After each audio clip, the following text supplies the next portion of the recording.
Et salut à tous bande d'otaku, j'espère que vous allez bien, on se retrouve aujourd'hui pour une chronique japonaise.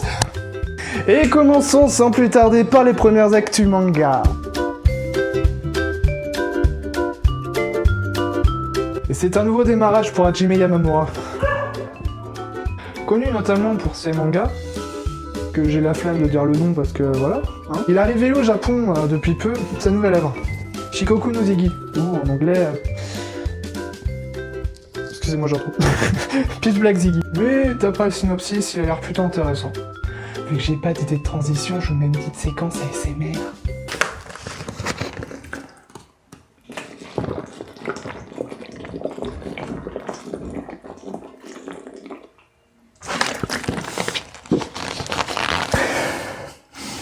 Bonne nouvelle pour les fans de foot basket. Alors que malheureusement, le 25e épisode de la saison se termine avec regret, ADN et Wakanim nous remontent le moral en nous annonçant la deuxième saison de foot basket. La sortie de la saison 2 sortirait d'ici 2020. Pour ceux qui ne connaissent pas le manga, on suit l'histoire de Toru, jeune adolescente de 16 ans. Malheureusement, suite à la mort de sa mère, elle veut prendre son indépendance et décide de planter sa tente sur un terrain appartenant à la famille Soma.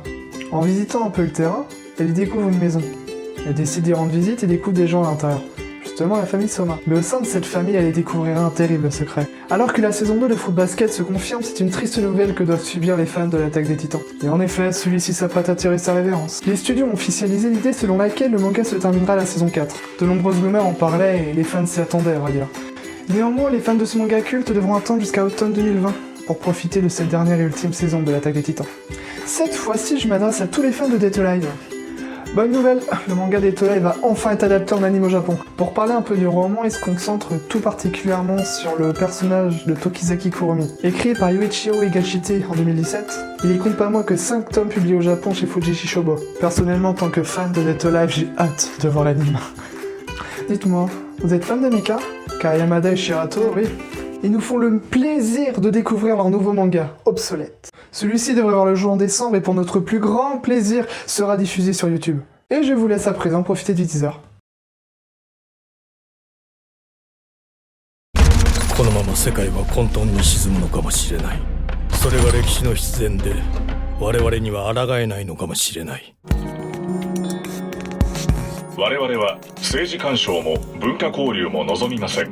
ただ通称のみを希望します。石灰岩 1000kg につき1つ我々のテクノロジーの産物を提供します。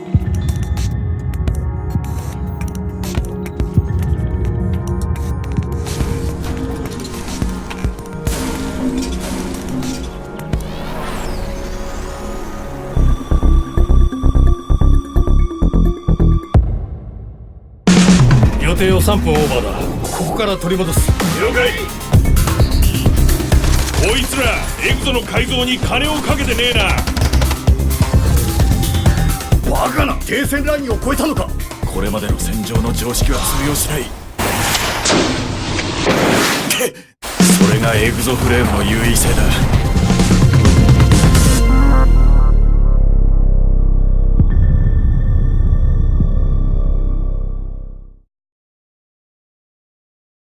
Bon allez, assez parlé manga, passons aux jeux vidéo.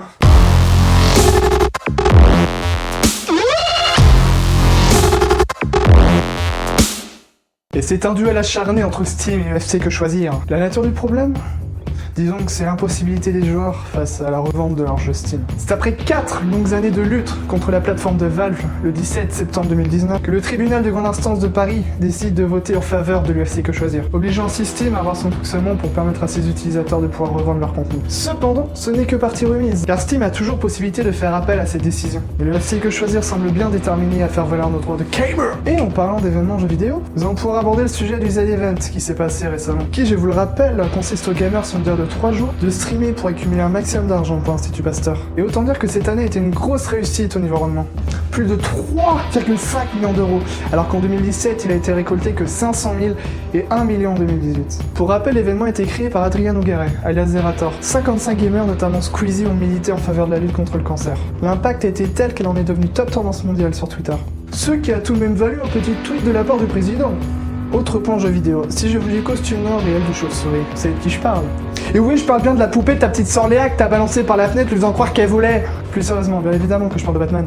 Et d'ailleurs, ça fait un petit moment que les rumeurs circulaient sur la sortie d'un nouveau jeu vidéo. Et celui-ci sera développé par Warner Bros Montréal, même développeur que Batman Arkham Origins. À l'occasion des 80 ans de Batman, on a pu avoir un subtil teasing de la part des développeurs. En effet, ils ont publié un tweet avec des symboles plus qu'explicites. Faut-il s'attendre à de nouvelles informations très prochainement ? Affaire à suivre. Passons à présent au Pokémon, avec un tout nouveau Pokémon dévoilé. Il y a plus d'une semaine de ça, The Pokémon Company nous a dévoilé un mystérieux glitch sur leur site. Et c'est alors que les hypothèses ont fusé, mais notamment deux ont ressurgi. Soit une version d'Osley de Galar, ou soit une évolution de Canartichaud. Mais lequel était-ce ? Les avis se penchaient plus du côté de l'évolution, faut se le dire. Et c'est finalement le 18 septembre que The Pokémon Company publie sur YouTube la véritable nature de ce Pokémon.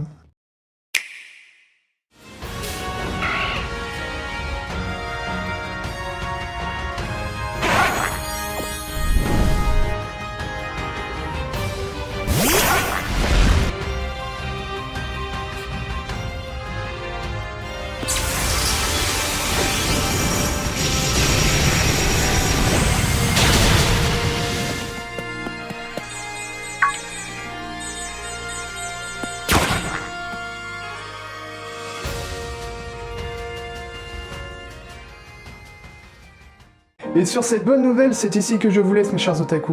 Si cela vous a plu, n'hésitez pas à mettre un pouce bleu, à vous abonner, puis mettre un commentaire sur ce qui n'a été ou pas. Ça m'aiderait grandement à améliorer mon contenu. Et sur ce, je vous dis à la semaine prochaine pour une nouvelle chronique du Japonette. Matane!